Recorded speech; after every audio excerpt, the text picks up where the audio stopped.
Hello, here's the Ammo. This video is a preview of Helios 1.6. Specifically, this is a walkthrough of the new features and how to apply them to an existing Capt Zeen profile to upgrade it to Helios 1.6. In the process, we'll visit most of the new areas, but this is not a training video. We should have individual training videos for these features, and I'll try to create those videos, but that's not available at this time. Also, some of the features are not fully completed, so this is not a release. This is I guess you could call it an alpha or a development prototype. All right, so let's get started. So for an initial state, I've chosen to delete my DCS scripts completely, and I have in my Helios folder, I've deleted everything except the images from the images that come with Capt Zeen's F18 profile. And here's the F18 profile. I've chosen the 16:9 version, and so I've copied these in here. That's what we're going to be working with. And so let's do that. All right, let's start Helios 1.6. So I've already installed it.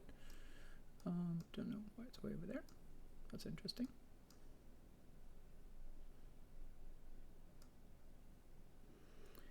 Okay, so same pretty much UI. You'll see some new stuff, but let's open the profile that we have.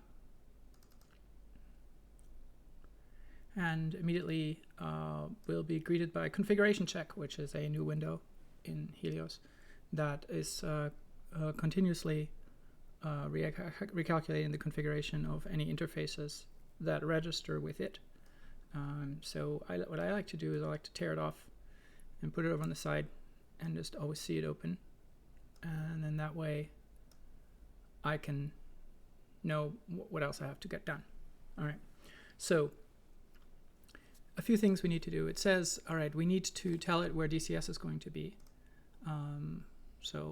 We can always just, this details it's collapsible. You can control how much you see it, but you can also just click on go there, and it'll take you to whatever interface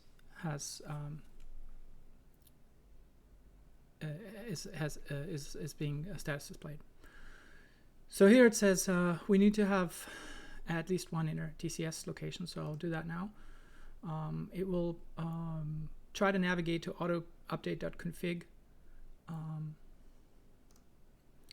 It happened to default to where my DCS installation is because it generates a large number of guesses where it might be, and you can also add another one. Let's see here, I have another one here. I have the beta. So now I have two, but it tells you what versions are currently installed and what save games folders they use. But I'm not going to configure the beta one. I'm just going to tell it to only write to the main one. Okay, so now it says, okay, we need an updated export script, which is true.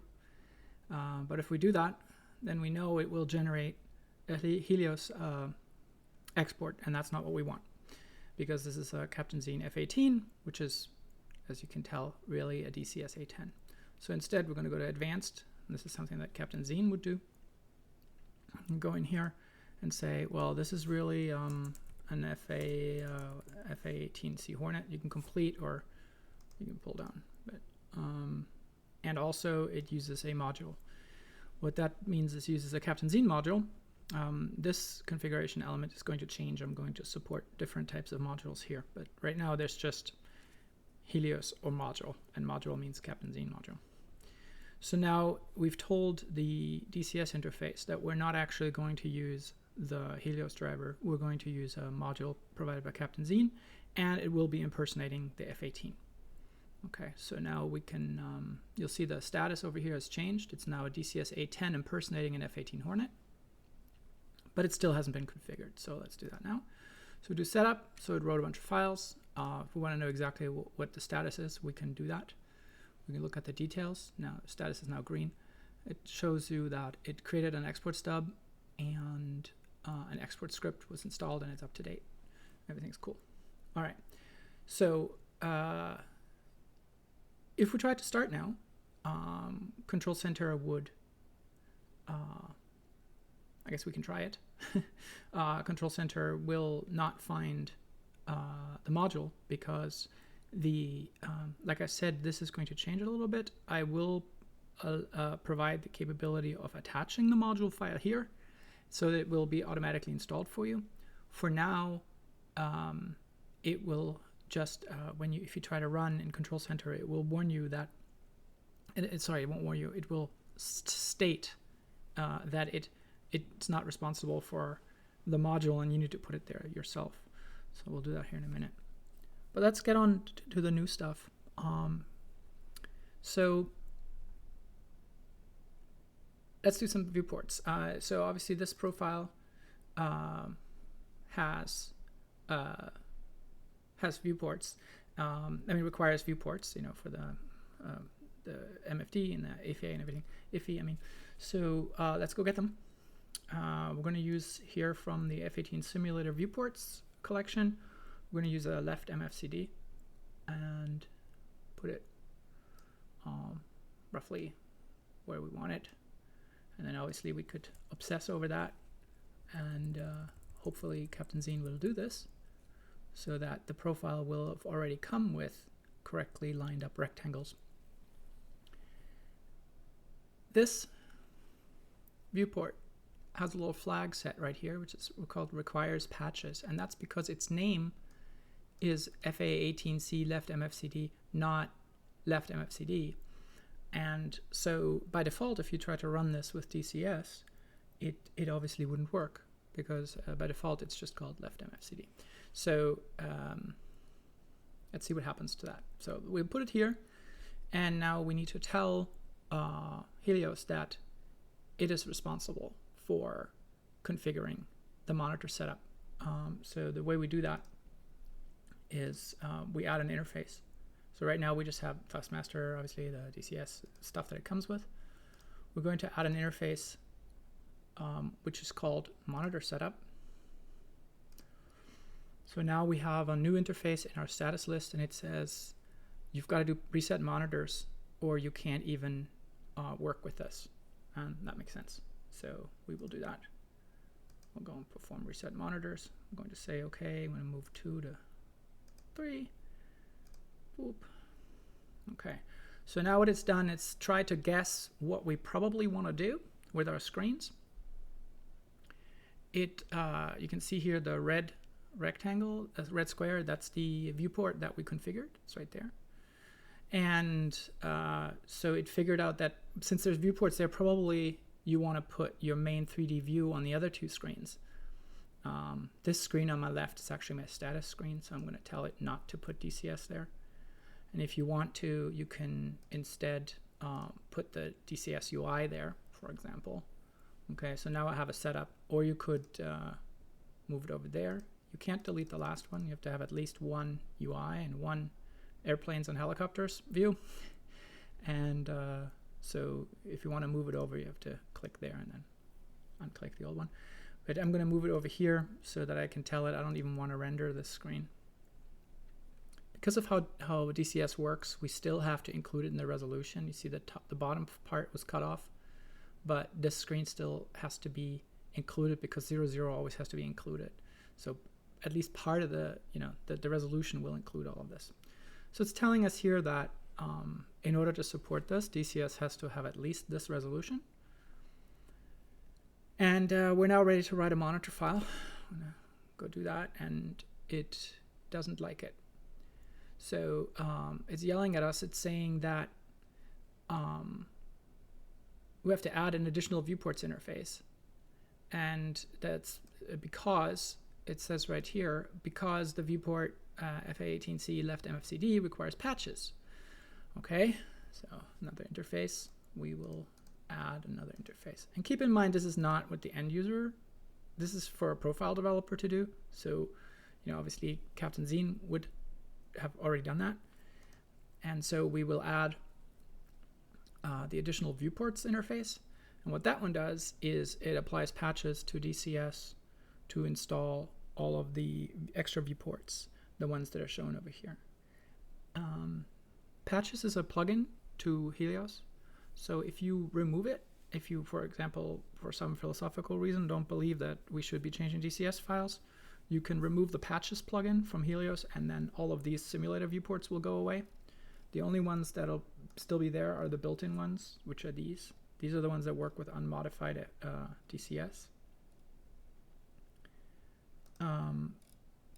But these templates here are provided by the patches plugin, as well as these interfaces. So I did it this way so that we can separate it out if we ever decide that we don't want to be doing this. Okay, so now we need to install patches. So click the button. Okay, yeah, patches are installed. If you really want to know, it'll tell you what all files were patched. The main reason all that detail is there is in case you call for help. So let's say something goes horribly wrong and you don't know what to do. What you would do is you'd click the share button, and then it'll show you what it's gathered, which is basically just the contents of the configuration check window, except with your username removed, because it's rude. And then you can share it either by copying to clipboard, and then you can paste it to Discord, or you can click File a Bug, at which point it will write it out to a file. Here it is. And it'll open a browser window like that. It'll be in the new, it just created this window, sorry, I was on the wrong screen. And then you would just take this and attach it here, and then follow these instructions, and put in blah blah blah, there's some problem, right? And you can start your bug report with that. We're not going to do that. Okay, put that away. All right, what's next? So now we have everything's green, everything's cool. It does, however, have still 2 recommendations. So it says you have to set the resolution, because I'm not editing options config at this point. So it says, this version of Helios does not select the resolution, and this version of Helios does not select the monitor setup for you. So it did generate a monitor setup, which is named the same as the profile, but you have to select it yourself. Okay, well, save our work. I don't think I've actually done that. All right, so we're going to call this beta 16. Uh-oh. Now, of course, our monitor setup config is out of date because we just changed the name of the file, right? And so now the monitor setup is not correct because we haven't made it. So we'll just write it again. Okay, so now we have a monitor setup that matches the name of the profile. So note that this version does not have the capability of merging all of the monitor setups. What that means is, right now you'll end up with one monitor setup for every profile. If you switch planes, you'll have to change monitor setup. Obviously, that's not what we want long term, but I simply just haven't written that part yet. Eventually, it will generate one monitor setup for all of your profiles. But for now, it basically does it the way that the same experience that you get downloading a Capt Zeen profile, where you end up with a monitor setup that's specific to it. Okay, so we're in pretty good shape. Everything's green. We've imported some stuff. I did one viewport, not very exciting. Let's fire it up.